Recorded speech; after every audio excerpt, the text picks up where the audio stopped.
Welcome back to the channel, guys. It is me, 87 for 4. So today, guys, we got our Conference League final, guys. And I'm recording this right after the Europa League final. So we guys know that Spurs, of course, won it. And now are going to have another London team win the Conference League. Now, of course, I'm recording this before Chelsea play their game on Sunday, of course, against Nottingham Forest in a game which they're trying to secure Champions League. And for Real Betis, of course, their game has been pushed back to Friday. Not that it really matters because Real Betis will get Europa League regardless. So even if they lose this Conference League final, they'll still get Europa League anyway through the league. So let's talk about for both teams.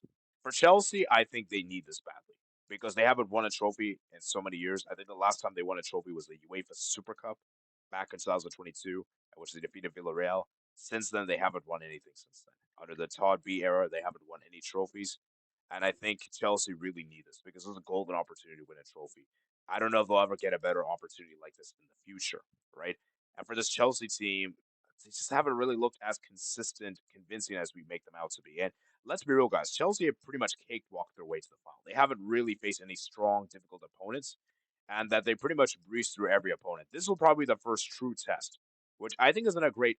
It's going to be a bad sign for them in the final because we all know Chelsea. Their best player is Cole Palmer. Cole Palmer is undoubtedly their best player. The problem is Cole Palmer hasn't really been as scintillating or as brilliant as last year, you know, and I think that's going to be a problem for Chelsea. Whereas for Real Betis, on the other hand, they have rejuvenated. At the beginning of the season, they were not looking great. And now, all of a sudden, middle of the year, Ante's coming in loan. And, bro, this guy's been balling out. Him and Isco has been forming a really lethal combination there. And I just feel like Real Betis are so much more well organized. Midfield wise, been stacked. Defensively, look great. And we have to keep this in mind, guys. Real Betis, they've given games to both Barca and Real Madrid, which are the two best teams right now in Spain. So the fact that Real Betis have not lost to Real Madrid or Barcelona this year is outstanding achievement.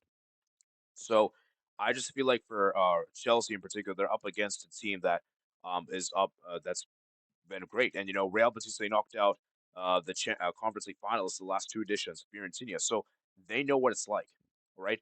And I feel like when you look at both teams, we also have to consider that Spanish teams have getting the better of English teams in the finals. The last time an English team defeated the Spanish team was, I believe, Liverpool when they defeated Deportivo Alaves, which was I think 2003, I believe. So it's been a long time since we've seen a English team actually win this. And let's be real, Chelsea are the massive favorites. I mean, we look at the squad that they build; it's like I think a billion plus, whereas like Real Betis is not even near that. So for Chelsea, they really desperately need this. Whereas for Real Betis, on the other hand, if they could win, this would be amazing. Remember, this is the first time that ever they're playing a European final, and as we've seen throughout the season, guys, we've seen trophy droughts be ended. We've seen Newcastle done it. We've seen Bologna. We've seen Crystal Palace. We've seen Spurs do it. Could Real Betis do it? Do it and the trophy draft. Now, obviously, they did win the Copa del Rey a few years ago, so it's not really going to be the same in that sense. But it'll be the first European trophy they ever won. Of course, Chelsea are looking to do the three-peat by winning the three European trophies ever, like winning the Champions League, Europa League, and everything. And it's also interesting is that Reece James could be the first player to win all three of the trophies, right? So, what's my prediction, guys? Which team do I think is going to win? I'm gonna go with Real Betis. Even though Chelsea, I think, are the favorites and everything, I just got to go with history. And at the beginning of the season, I believe I did predict Real Betis. At the beginning of the season, I did predict Real Betis. And even though I did switch midway through, and I did say Chelsea midway through, I said it before Anthony came in, and I feel like I have to go with my original pick from the beginning of the season. And yeah, I have to go with that. So that's my prediction, guys. I got Chelsea, got Real Betis to win this. I think it's gonna be a close one. I think this will get done after 90 minutes, and I got a feeling that Real Betis will pull through and get the job done. So, regardless, whatever happens, man, we'll be there for the final reaction, of course, on Wednesday, May 28th, for the final reaction. Where guys like and subscribe as well, and yeah, may the best team win, guys.